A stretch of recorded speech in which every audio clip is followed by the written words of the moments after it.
My name's Chris. And I'm Kristie. This is the Washing Up Podcast, and it's Biscuit Week. Woo, my favourite week. Let's get Duncan. It's your favourite week? Let's Tim Tam slam this bitch. It's your favourite week. Biscuit Week's your favourite week.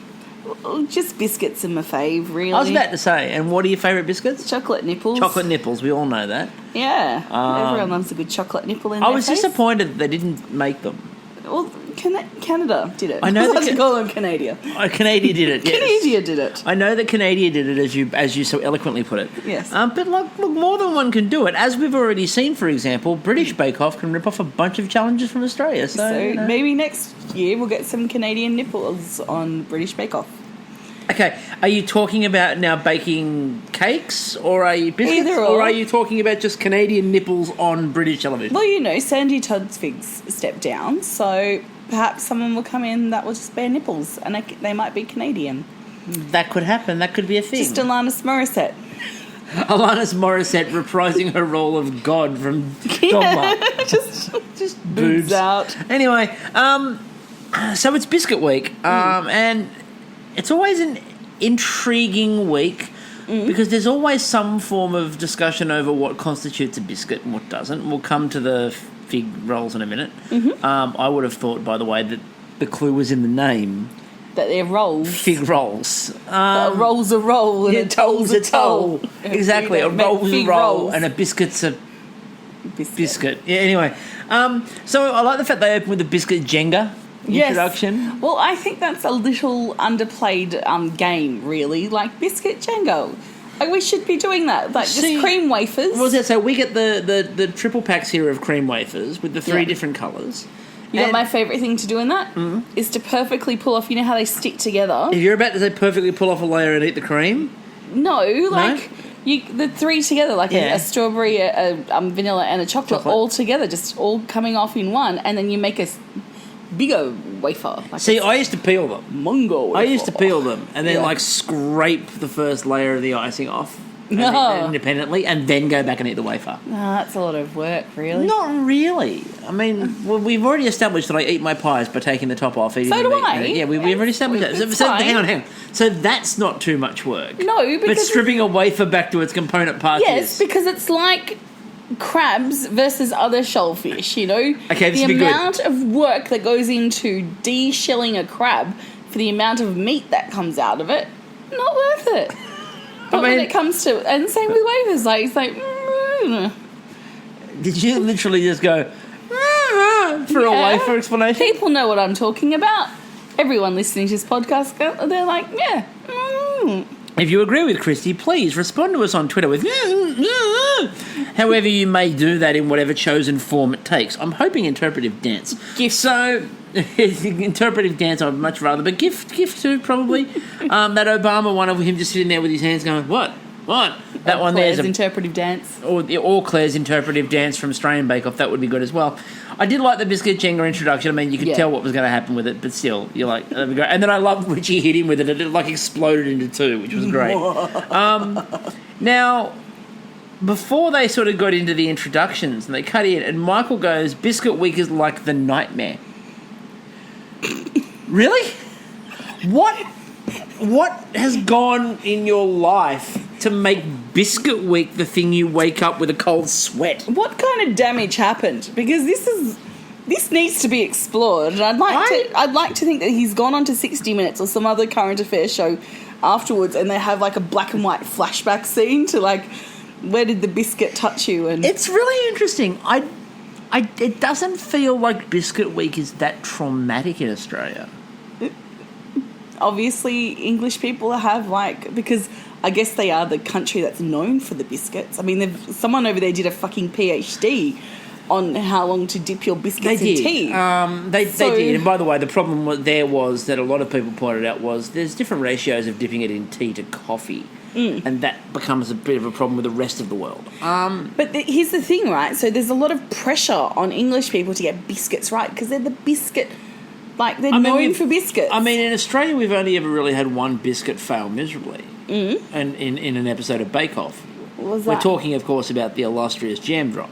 Oh, yeah, but that's a jam drop. But that's the only thing that's ever really failed biscuit-wise in Australia. The rest of the time, we don't have biscuit dramas. Biscuit No. week's not bread week's terrifying. Oh, yeah, bread week. Like, the yeast. There's unpredictable. Panic in bread week. Because the yeast is reconstituted. It comes back to life, and then it's like you're going to fucking sacrifice us. And so you're battling, like, yeast who are, like, fighting against their deaths. Like, they're just like, yo, you might take our offspring, but you'll never take our freedom, kind of thing. In fact, Biscuit Week gave us the Taj Mahal tea It did. biscuits, which was amazing. And Pre-dunked bickies. yeah, I mean, look, the only biscuit drama I can think of in Australian Bake Off outside of the idea of a jam drop, of course, is a moment of silence, please, for the long fallen but never forgotten bell tower. Anyway, you need to go back and find that episode if you don't understand what we're talking about.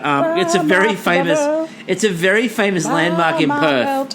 It's a very famous landmark in Perth. So famous you've never heard of it. Anyway,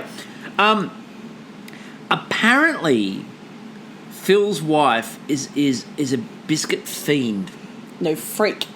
She's a biscuit freak. Okay. Which my mind just went to, like, they have a whole biscuit room. I'll be your biscuit freak, baby. Oh, yeah. George Michael, but rather than like leashes and collars and all those sorts of Iced things. Vovos and jam drops and Tim Tams. I don't know. The British don't have iced Vovos. Well, they're missing out. They can just have then some millionaire shortbread and... Oh, don't start me on the millionaire shortbread. We had what this else do we argument have? real. Millionaire shortbread versus Jaffa caramel cakes? slice or Jaffa cakes, yeah. Are they biscuits or are they cakes? Well, okay, this has been the subject of debate as well. We're in grey areas already. We're on shaky We ground. need to shelve that and not in the drug meal We way. will shelve that and we'll come back to it when we talk about fig rolls, okay? Yes. Because there's going to be a whole conversation around Jaffa cakes and fig rolls. So we should get to the signature. So let's get into what's going on here. Jamie, by the way, said at the start, I've been practicing, and Jamie, I love you dearly. You'd hope so. Week 1 was... abysmal. It was abysmal, and again they pointed out that he has a twin, and I was wondering if twin magic was going to happen. No, it turns out it wasn't. I know what's happened, right? What? So Jamie and his twin brother, right? Yep. That Jamie himself falls in love with this girl, right? But the girl's like a refugee and she's getting deported. And he has to go and fight for her, but he can't. So he has to choose between Bake Off and fighting for, like, the love of his life, who's being, like, you know, kicked out of, you know, the whole Brexit bullshit, right? So he had to choose between that. And so his twin brother goes, don't worry, mate, I got you back. I'll go in. How hard can it be? Just mixing butter and sugar and stuff together. I still like to think that he's the grip. And like it was an accident last week that he got through, and this week they've taken him to one side and gone, listen here, Jamie. I'm more in for the romance. I know you're here for the romance, and I'm here for the fact that the crew just got a crew member back. They're like, look, production will shut down if we don't have a grip back by episode 3. Yeah, there was like a slightly more senior, like, production assistant that's like, gaff? I haven't gaffed for 10 years. Not I since got promoted. So they promised me I'd never have to gaff again. I thought my gaffing days were gone. Anyway, so... I've had the surgery that prevents me from gaffing, and I had to go get it undone. It's like a vasectomy. It's like a gaffsectomy. I just love the idea that he goes into the doctor's office. Hi, Doc. Look, I'm here to have the gaffectomy undone. Look, I know. We both agreed I'd never gaff again. But duty calls. And when Paul Hollywood rings, you must accept the charges. You know, that was with my old production. This is a whole new production, and they've decided they want me to gaff. Yeah. Anyway, the challenge itself Yes. was decorated chocolate biscuit bars, and you had 2 hours to produce them. Yeah. Now, Rosie at this point admitted when they went on Your Mask and said bake that she normally just makes dog biscuits. I wonder what a dog biscuit bar would be. Liver, oats. Liver and oats? Maybe a bit of Hall. I was about to say, Liver and Oats is a really bad tribute act. Hall and Oats. So okay, let's focus. Focus, Kristie. Yes, focus, Back Kristie. on the path. Focus, Kristie. On the path. All right. On the path. We've already got to one person's bake. Who else is we're doing not stuff? even into her bake yet, by the way. That was just what she said at the start. Oh, Rosie tweeted us back. Oh, that's She's lovely. surprised about how long it took for Great British to get here. I'm like, well, it took a year and a half for Australians. So Rosie, or anyone in Britain, if you happen to listen to this, almost 2 years for the Great Australian Bake Off, and that was filmed here. So, all right. So, can I just say this evening, Henry looked very Alex P. Keaton. He did.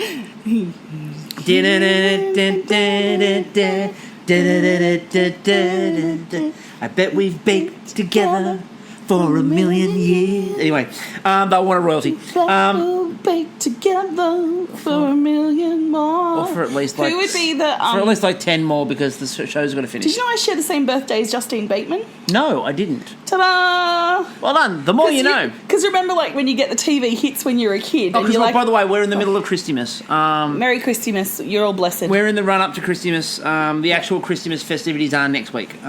So... Henry did talk about the fact that he goes through university, pays for his university by playing the organ. And let me just say, Henry, I feel like we've all been through university at some point for another playing with organs. Yeah. I feel a lot of us that's how don't get paid for it, though. We just kind of experiment with different organs. Yeah, I feel like that's almost everyone's journey through university is playing the organ. So, and isn't that reference that Noel made, the pulling out the stops? Because organs have stops. Yes. Do you know I learnt to play the organ as a child? Did you? Yeah. In a Gata Davida? No. No? Disappointing. Unfortunately, it was because, like, okay, here's what happened, right? So I was on Romper Room. And I was, for anyone playing along at home, for how long does it take for Kristie to mention one of her TV shows? It's only a couple of them. I'm only a little bit famous. Go. So I was beating the drum in time. So someone decided that I needed to do music. A random person called Channel 7 Studios passed on a message for my mum for me to go and do music. Now, unfortunately, my mum didn't realise that, I should have gone into drumming. Like, I'm now like a percussionist for a pagan folk band. She means metal band. No, it's folk. I've come to terms with it now. I have an iron fist. I beat djembes and iron shake fist. eggs and stuff. And I think that's where my talent lies, because my mum took that as, oh, you should learn organ like your grandfather. What I'm interested in more than anything with this story, and every time you tell this story, I'm interested in the same concept. Who was sitting at home watching a children's show and felt compelled to ring the network and say, that girl's got a gift? I don't know, but I'd really like to go and curse them, because, like, that started 10 years of fucking trauma playing organ and piano, which, like, I just can't. I can't read music. I still can't, like, it jumbles in my brain. Yeah, so... You know, like, how his organ music actually looked at the end. Bit like that? Bit like that, yeah. See, so Henry was making coffee, cardamom and hazelnut bars. Oh, that's right. We're just at the signature. Yeah, we're still in the first challenge. Rosie will come back to in a minute, because I do want to break hers down a bit more when she talks about the fact that she likes a mojito. We need a whole lot more Rosie. We do need a whole lot of Rosie. So Steph used a lot of coffee and talked about the importance of coffee, and coffee was everything, and she really likes the flavour of coffee and likes the influence of coffee. And Chris was just nodding in agreement, like, yes. But what then, when they cut to the insert package, they're drinking tea. They're out for a lovely afternoon having biscuits and drinking tea. She's cheating on coffee. She's cheating on coffee. She made chocolate caramel macchiato biscuit bars there. Michael's were based on Stratford gin. Now, maybe, just maybe, Michael had some Stratford gin before his camera piece, which was where there was a demonstration of musical talent that ran through his family, with all three of them playing very different notes at very different tempos at the same time. It's because they're avant-garde, you know. They're gin. Bebop. Gin jammers. You know, like get into the gin. They're the gin jammers. And then they jam out. From here on in, Michael now has a small independent band called the Gin Jammers. And thus begins the great Bake-Off Palooza featuring the Gin Jammers. Bake-Off Palooza featuring Gin Polite disagreement. Polite disagreement singing along to the Gin Jammers. Yep. Okay, so we've got an episode title. Bake-Off Palooza. So Rosie absolutely loves mojitos, and that was the biscuit bar. Mm-hmm. Now, that itself is quite cool. Yes. But Rosie also decided at this point, and we love you, Rosie, and we're going to shower you with praise, but at this point, where we're talking about the biscuit bars and food and all these sorts of things, what prompted you at this stage to decide that this is when you were going to talk about the surgery where you removed the worm from the horse's eye? Noel came up and said... I mean, I know Noel has that effect on people.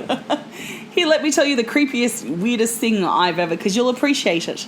I mean, Noel Fielding does give you the impression that, like, you'd be having a random conversation with him and you just impart the weirdest shit. Not because he'd ask. No. It just feels like he should be told. Yes, I'm actually not going to repeat this on the podcast because it is, even by my standards, far too disturbing a story. But there was once when I met a guy who was a mortician, and I asked him what his most disturbing thing was, because that's the kind of shit I want to know. It's like, I don't want to know about the good stuff.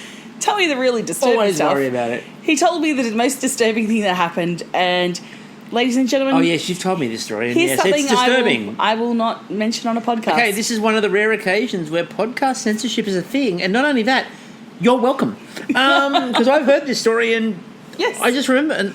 and I'm shooketh. Anyway, yes. Jamie. Jamie is making millionaire shortbread. Yes. Not caramel slice, millionaire shortbread. I have seen the difference, and quite frankly, caramel slice is the superior. Look, again, you might call that millionaire shortbread, but a real millionaire is enjoying a good caramel slice. I'm sorry, it's very true. Now, Helena... So much happened in the space of about 15 seconds with Helena. So she's making witch's fingers. Which I was like, woohoo! She was a professional poker player. That information appeared. And apparently training her baby. Yes. The child is following in a mum's footsteps. Look, it's very important that a child learns to pay its way soon, and the best way to pay its way is gambling debts. And I'm like, oh my God. Better than playing with an organ. True. I'm like, oh my God, witch's fingers, they look awesome. Oh my God, she was a poker player. And all I heard coming from my right was, I recognise that ingredient. And matcha man. Look.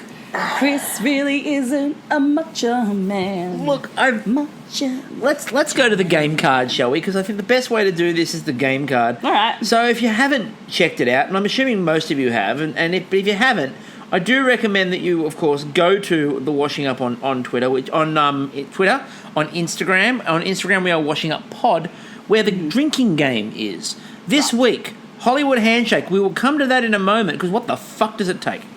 Noel distracts a baker. They didn't really do that this week. Biscuit sculpture is of a family pet. Drink. Tortoise ahoy. Chicken and sort of half a drink for the ginger cat. Yes. Because she doesn't have a ginger cat, but she used it to say she wants a ginger cat. Yes. Bake collapses after the time is up. No, they collapsed beforehand. Paul is mean to a contestant. Not really today. Matcha. Bing, bing, bing, bing, bing. Finally we hit it. Booze in a bake. There was booze in a bake. Innuendos. There were innuendos. Oh, yes, lots of organ. The bake is deceptively simple. I'd argue that the fig roll was deceptively simple because Prue opened up by saying, this is a simple bake, and Paul's like, not really. So, therefore, again, if you're playing the drinking game at home, a lot of people are drunk. I apologise humbly. I don't apologise, though, for you drinking on matcha because you need to drink whenever matcha is mentioned. It's the only way we, as an audience, will learn. Okay? It's the only way the baking shows will stop it is if there is a high incidence of liver issues in the general community traced back to the use of matcha in baking. It overtakes coronavirus. I have decided to make matcha a health concern. That is the only way I'm getting rid of it. It is a health warning. So, moving on. Michelle was making Bakewell bars. It's good to see Bakewell. It's British Bake Off. It's not British Bake Off until someone does a Bakewell tart or a Bakewell slice or some form of Bakewell.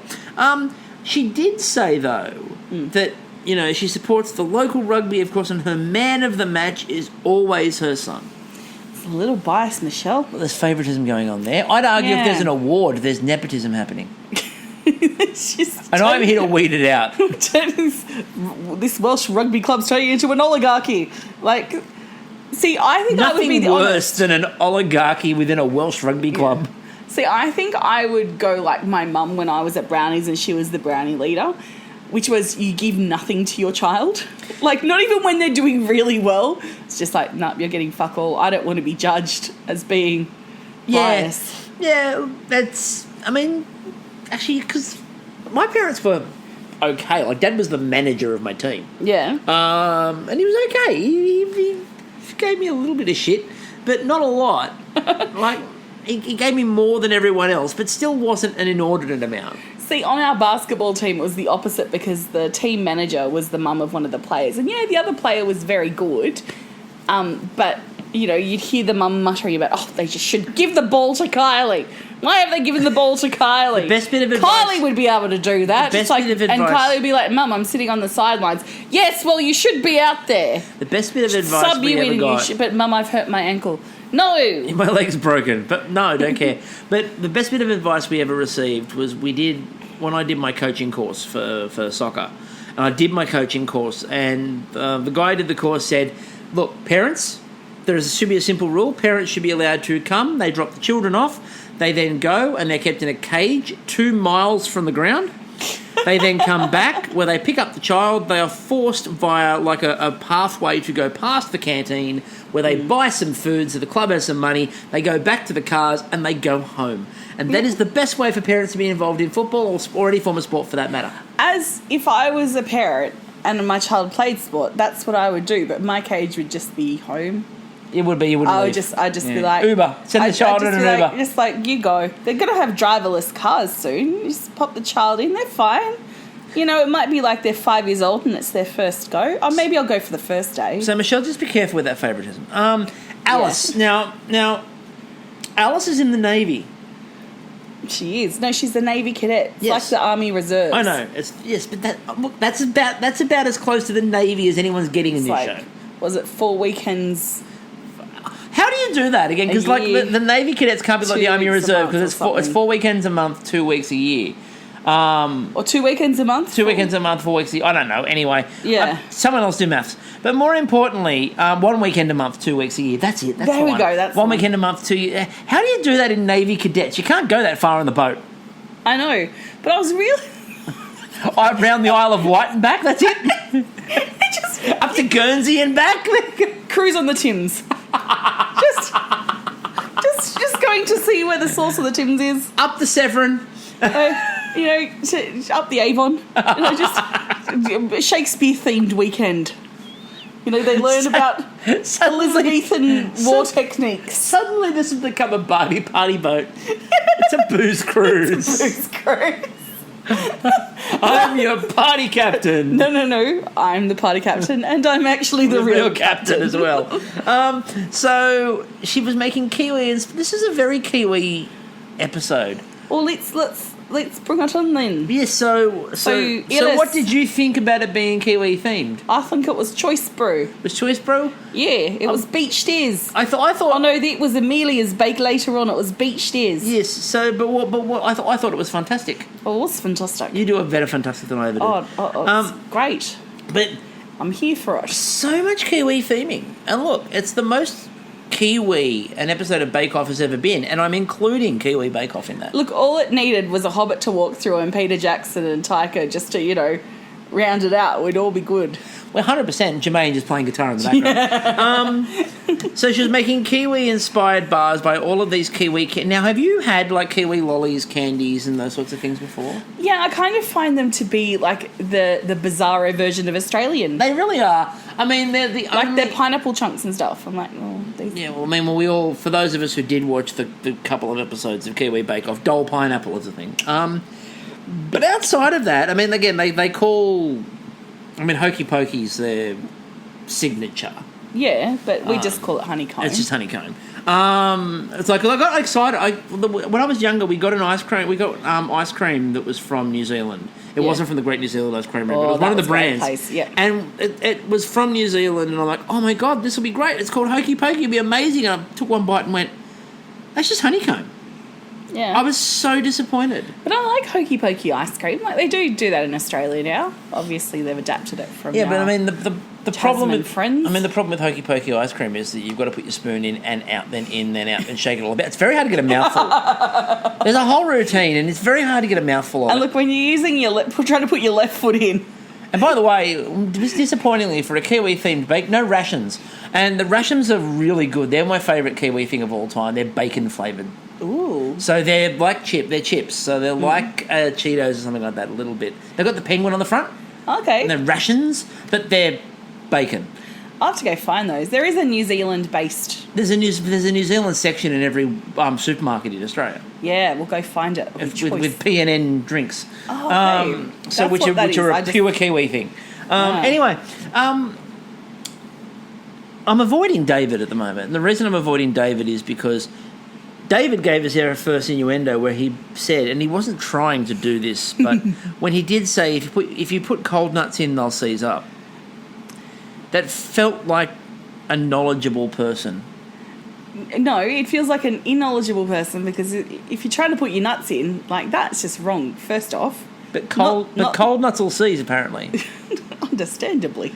Exactly. So therefore, knowledgeable. David's got the goods. He's a man. He's a nut expert. And then we were interrupted by Phil serving fairy cakes to the bikie club. Which was fantastic. And you know he's doing it as a joke. Like, he's 100%. It's subtle. Like, it's just that beautiful little bit of humour. Here's your fairy cakes. Now, he was making orange cranberry and white chocolate fudge bars, was Phil. David, by the way, was making cocoa nutty chocolate bars. And one of my issues I think I'm going to have, and again, David is a brilliant baker, but one of the issues I'm going to have with his healthy baking options thing we had chocolate in it, didn't it? No, but there's going to be a lot of coconut. Yeah. I'm not a fan of a lot of coconut. I feel coconut can be overdone. You know what he is? Oh, Coco Jumbo. Oh, yeah. Ayo. So, put him up, put him down, put his feet back on the ground, put him up, take his heart. But don't make him barfy because that's what Priya was doing. Yeah. So, it's an Indian milk sweet. Now, she was also making it with ruby chocolate.